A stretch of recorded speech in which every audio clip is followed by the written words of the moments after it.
Hi friends, welcome to Eyes of My Heart with Vicki Jane. It is probably the most gorgeous day so far this fall in Michigan, and I keep looking out here because I have a beautiful view of Thunder Bay River with the trees that are in full autumn bloom in the background in the blue sky, and it's supposed to get up to 75 today. And this is late October. So I am so thankful for this glorious day. And I'm here with my coffee. And I know the cup has little snowflakes on it, which means winter is coming. And that is not my favorite season in Alpena, but today is a glorious day. What I want to share is something very personal. And I thought about not sharing it because I don't want it to sound depressing. But life is life. And so here goes. Mark and I went down to Indianapolis this past week. We had been trying to get down there for like a year because my mom and sister and brother are there, and my mom is 95 and we want to see her as much as we can. And 3 times that we had planned to go, something happened right before. The first time, I think it was my sister's basement, not basement, her house, her main level house flooded because of a broken water pipe.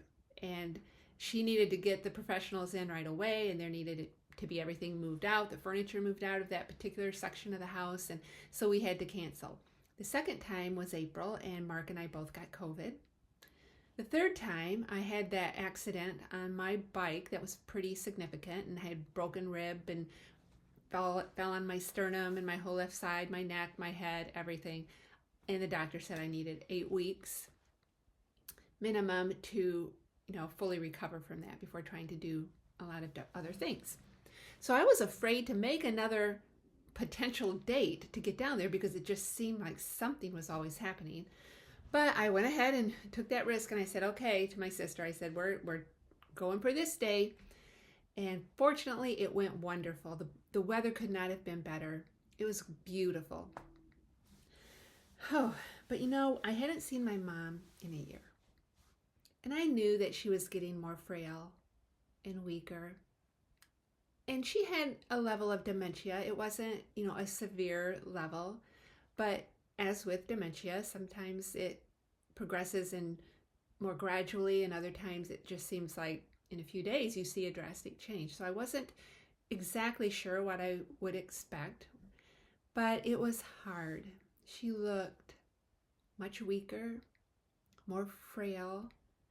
Cognitively, she knew who I was and she can engage in conversation, but it gets harder for her to initiate the conversation. And there are some more moments of confusion. And fortunately, she lives with my sister, and my sister's a wonderful caretaker, and she would kind of keep me up to date on things that were happening.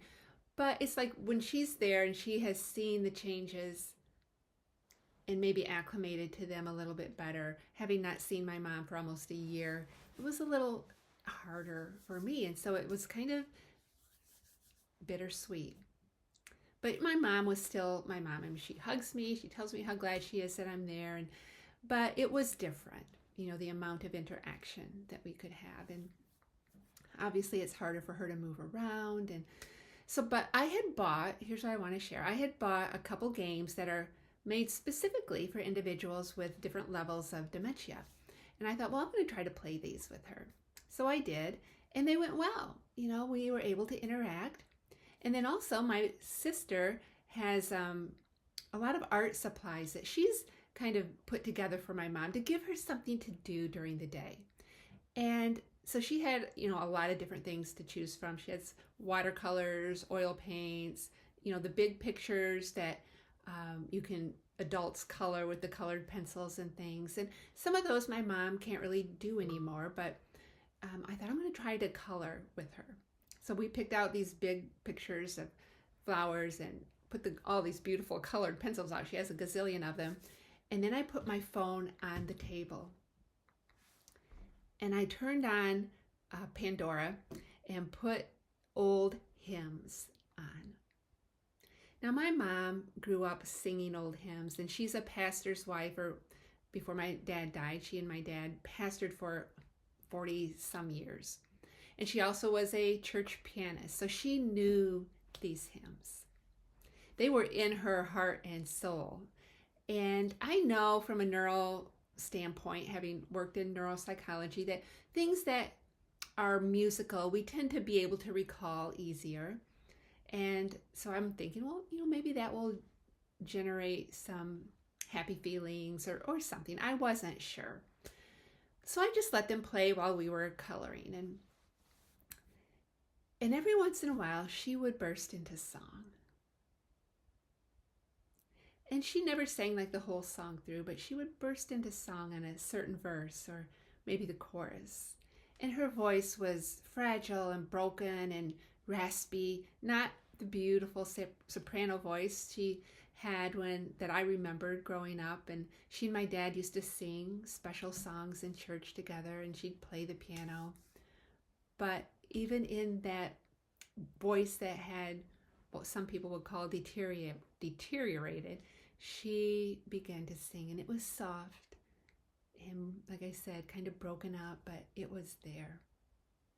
But one particular song happened. I think it was the second day I was there, because I did it the first day and then we did it again the second day.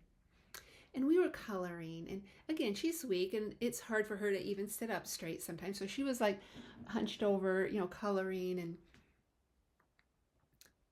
and the song "It Is Well With My Soul" came on.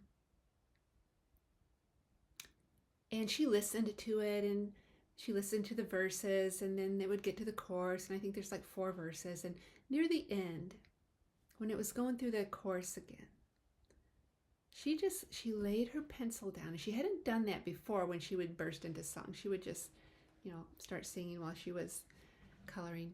She laid her pencil down and she sat up straight, and she lifted her head and closed her eyes. And she took a deep breath, and just to add to the beauty of it, my sister has these French doors that lead out to her patio. The sun was coming through at an angle that it just landed on her face, her 95-year-old face that showed all the lifelines. But my mom always had this beautiful porcelain skin, and even there are still these places on her face that look untouched by age. But she lifted her face, and it just seemed like she was illuminated from within, seriously. And I know it was the sun and all that, and then she sang. And her voice in that moment was stronger than any of the other times that she had burst into song. And she just was like, "It is well with my soul." And I think she sang that twice as she was going through the chorus.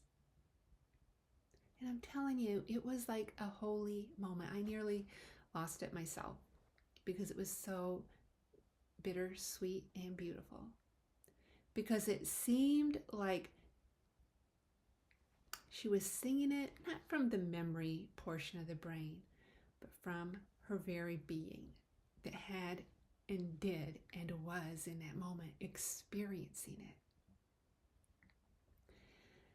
And it was a holy moment, an eternal now kind of thing, where that brief portal, that shimmering, that glimmer, that her soul is engulfed and held in this light and love that is God, the God that she loves, the Christ within her. And I just took it in.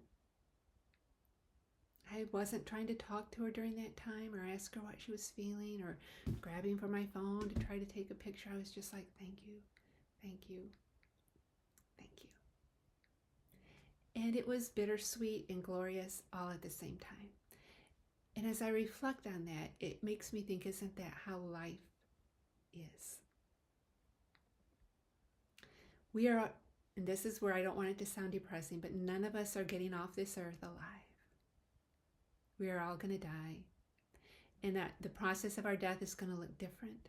Some might be sudden, might be slow. It might be more of a mental cognitive decline or a chronic illness or terminal illness.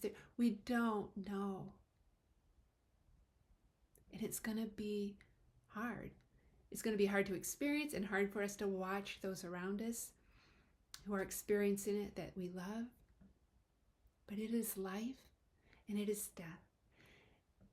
And when we can be present to it all, the continuum of it, we will find, I believe, the little glimmers, the little sacred portals that open up. And we see the soul. And we see that we are all held in this light and love. And I want to tap into it here and now, but it's eternal. And I don't want to get caught up on the temporary things. Not that they're not important. If we have been gifted with life, we're going to be dealing with a lot of things that we know eventually are going to fade away, but we're present to them here and now. And so it was just one of those moments of, I guess I would say, mindfulness, of being fully present to the sadness, to the grief, to the joy, to the gratitude, and seeing what I call the divine love of God that holds us through it all, and that there is a wellness in our soul that will never, ever, ever die. And I'm thankful. I'm thankful to God that I was able to experience that with my mom. So I just share that to encourage you, whatever you might be facing. Maybe you're dealing with a loved one or have lost a loved one. Be present even to the suffering, to the things that you feel. And know that beneath all of the things that look dark and depressing and sad, there's a soul that is being held in the love and the light and the grace and the comfort of the source of all, of divine light and love. That is God. That is, for me, Christ Jesus in me, my hope of glory. That will never, ever die. And when we can touch that and be present to it in one another, no matter what stage of life we are in, if we can even do that more when we're healthy and well, oh, the beauty of it that will begin to spill out into the world. And I believe begin to bring that healing light and love to all. So that's where I'm at this morning. I still feel kind of a sadness, but also a deep gratitude that I have my mom at 95, that I had those moments with her. If you think about her, pray for her, pray for my sister and my brother who care for her so beautifully. And God bless you guys. God bless you guys. Tap into the light and the love.